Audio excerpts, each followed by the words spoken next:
Saludos, primero que todo, felicidades por llegar a este punto del semestre, espero que estén bien. Vamos a ver primero introducción a la sedimentación, luego aplicaciones y luego cálculos. Entonces, para la sedimentación vamos a imaginarnos que tenemos un fluido, digamos agua, pero puede ser también aire, y sumergido en ese fluido tenemos una partícula que está suspendida. Que tenemos que separar por alguna razón, porque es valiosa o porque es un contaminante, por lo general alguna de esas dos. Entonces, si la densidad de esa partícula es más grande que la del agua, lo que va a hacer esa partícula es que va a hundirse, ¿verdad? Aquí hay una fuerza actuando sobre ella y esa sería la fuerza de gravedad, ¿verdad? Esa es la que hace ver que se hunda. Ahora, esto es un caso ideal en donde la partícula nada más sufre una fuerza, porque lo general es que haya otra fuerza actuando sobre ella, que es la fuerza de arrastre, ¿verdad? Que la fuerza de arrastre es causada por la fricción de esta partícula con lo que está alrededor, ¿verdad? Entonces, esta fuerza solamente es F sub D, de draft en inglés, ¿verdad? Y esa es la fuerza que se produce hacia arriba cuando la superficie de esa partícula entra en contacto con el líquido, ¿verdad? Y este es un líquido no ideal, le roba cantidad de movimiento y por tanto hay una fuerza de arrastre para acá. Entonces, para que se hunda la partícula tiene que haber una sumatoria de fuerzas diferente de cero. Y no solo diferente de cero, sino en la dirección de la fuerza de gravedad. La partícula o se va a quedar suspendida si la diferencia es muy pequeña, o se va a hundir muy lento si la diferencia sigue siendo pequeña, pero no tanto. Se va a hundir rápido si la diferencia entre estas dos fuerzas es bastante grande. Entonces, si tenemos una partícula mucho más grande que esa, va a haber más área, va a haber más área superficial sobre la cual hacer el arrastre. Quedó torcido eso. Va a haber más área superficial sobre la cual hacer el arrastre, pero menos porcentaje de la masa de la partícula va a estar en contacto con el agua. Eso se debe a lo siguiente: si uno hace la razón de cambio del área respecto a la razón de cambio del volumen para una figura geométrica esférica, eso le da a dar que es proporcional. Ahí puse un proporcional, es el alfa. Proporcional a 1 entre el diámetro de la partícula.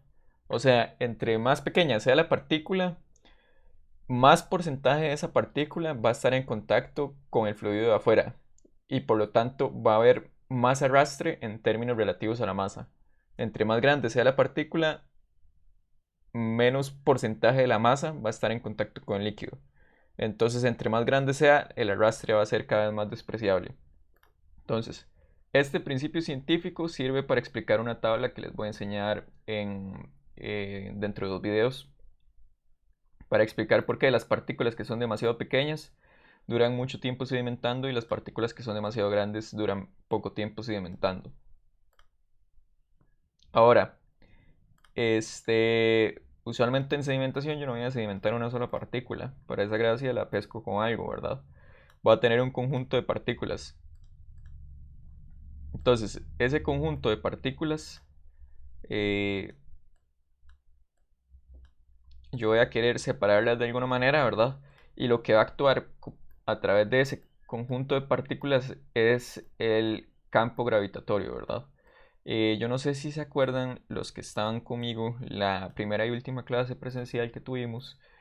Habíamos separado las operaciones de separación por fases de acuerdo al principio, si era creación de una fase, si era someterla a un campo, si era pasarlo por un medio, etcétera. Esta es de las que son sometidas a campo, en donde ese campo tiene una magnitud de 1 g. Y eso es importante para centrífugas, porque las centrífugas se miden en tantos Gs, en 9 Gs, en 100 Gs, etc.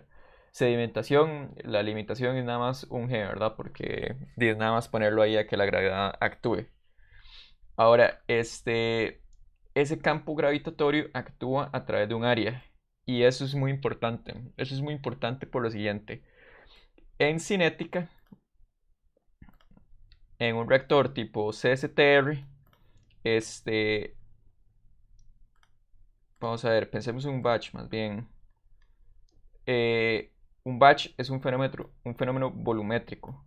Si yo tengo en un batch, mira, ¿qué pasa? Ok, si yo tengo un batch, un metro cúbico, ah, ¿qué pasa aquí? Qué raro. Ok, digamos que este cuadro blanco es un metro cúbico. Si yo tengo un batch, un metro cúbico, y de pronto, vamos a ver, ajá, y de pronto lo paso a hacer 2 metros cúbicos, entonces voy a poder producir el doble. Y si lo paso a 4 metros cúbicos, voy a poder producir 4 veces más.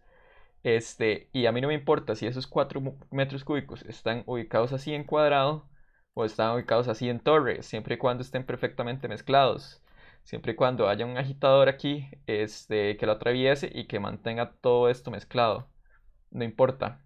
El modelo aguanta eso. Probablemente desde el punto de vista mezclado no sea tan buena idea tener la torre, sea mejor tener el cuadrado, ¿verdad? Con sedimentación es distinto, porque la sedimentación es un fenómeno de... Voy a ver esto. Porque la sedimentación es un fenómeno de área. O sea que si yo tengo este cuadrado, vamos a ver si lo pongo un poquito más lejos. Ajá, todo bien. Si yo tengo este cuadrado, solo voy a tener esta área a través de la cual me está actuando el campo gravitatorio. Entonces, si de pronto yo aumento este volumen hacia abajo, voy a seguir teniendo exactamente la misma área. Entonces, ¿qué? Nada más le estoy metiendo profundidad, no le estoy metiendo área, entonces yo no le estoy dando a mi sedimentador más área para que sedimente más. Entonces el cuadradito solo o los 4 cuadraditos me dan exactamente lo mismo, casi exactamente lo mismo. Después vamos a hablar un toque de la profundidad de cómo afecta, perdón, para la sedimentación. En cambio, si yo hago esto, ahí es distinto. Estoy aumentando el volumen 4 veces por alguna razón, pero también estoy aumentando el área. Estoy aumentando el área superficial aquí al doble de lo que tenía antes.